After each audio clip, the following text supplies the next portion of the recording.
अस्सलाम वालेकुम friends, welcome back my channel cook with Mariyam. बिस्मिल्लाहिर्रहमानिर्रहीम। आज मैं आपके लिए बहुत ही मज़े की रेसिपी लेके हूँ। अगर दोपहर में आपका मीठा खाने को जी चाहे, मीठी रोटी या मीठा पराठा, तो आप ये वाला पराठा ज़रूर ट्राई करना, बहुत ही जल्दी बन जाता है। यह मीठा पराठा बनाने के लिए मैंने आटे के 2 पेड़े तो पहले ही बना के रख लिए। आटा ठंडा था इसलिए, ताकि थोड़े से नरम हो जाएँ। ये मैंने पीसी हुई चीनी ली है। अब चलते हैं पराठा बनाने की तरफ। यहाँ मैंने तवा भी ले लिया, फ्लेम को मैंने ऑन कर दिया। तवे के ऊपर मैंने थोड़ा सा घी लगा दिए।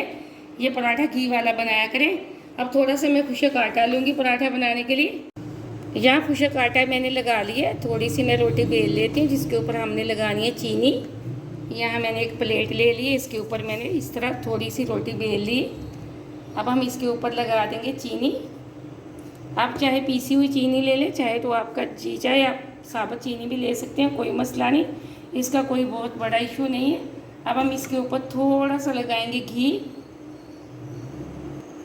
अब यहाँ थोड़ा थोड़ा मैं इस तरह घी लगा दूँगी। थोड़ा सा मैं और लगाऊँगी, ताकि जो हमारी चीनी है वो बाहर ना आए। ये देखिए मैंने अच्छे से घी लगा दिए। अब दूसरी भी मैं इसी साइज़ की रोटी बेल लेती हूँ। यहाँ दूसरी रोटी भी मैंने बेल के इसके ऊपर रख लिया। अब आहिस्ता आहिस्ता आटा, हाथों को खुशक आटा लगा के हम इसको कर लेंगे प्रेस। आराम आराम से इसी को प्लेट में हम थोड़ा सा कर लेंगे बड़ा। साइडों से हम इसको अच्छे से कवर कर लेंगे। दूसरी साइड पे तवा हमारा गर्म हो चुका है। इससे ज़्यादा इसको तेज़ आंच पे नहीं बनाना, इसलिए इसमें मीठा होता है। रोटी हमारी बिल्कुल भी अच्छी नहीं बनेगी। अब हम इसको हाथ के साथ थोड़ी सी और बड़ी रोटी बना लेंगे।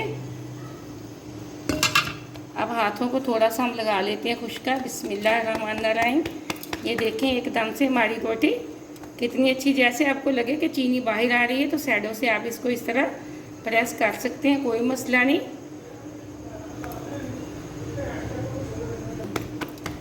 यहाँ एकदम से ये देखें हमारी रोटी कितनी बड़ी बन चुकी है। अब हम इसको आराम से डालेंगे तवे के ऊपर।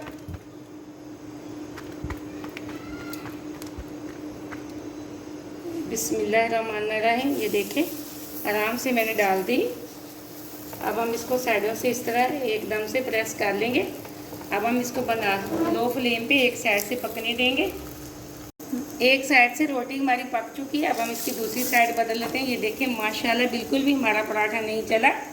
अब हम 2 से 3 मिनट के लिए दूसरी साइड से पकने देंगे।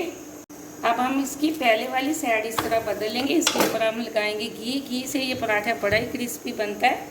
आप हमेशा घी का से पराठा बनाया करें, बहुत ही मज़े का बनता है। छोटी छोटी रेसिपी जिनको घर में बना के बच्चों और बड़ों को दिया करें। जब भी मीठा खाने को जी जाए तो ये वाला पराठा बनाया करें, बहुत मज़े का बनता है। आप मेरी वीडियो को पूरा देखा करें, लाइक भी किया करें। आपने अगर अभी तक मेरे चैनल को सब्सक्राइब नहीं किया तो जल्दी से कर लें, ये आपकी तरफ से प्यार है। मुझे खुशी होती है कि मैंने आपको कोई अच्छी चीज़ सिखाई है। ये देखिए माशाल्लाह एकदम से दोनों साइडों से पराठा हमारा तैयार हो चुका, बहुत मज़े का बना। आप इस वीडियो को ज़रूर ट्राई करें, मुझे कमेंट में बताना कैसे बने। मुझे दी अगली रेसिपी के लिए इजाज़त। अल्लाह हाफिज़।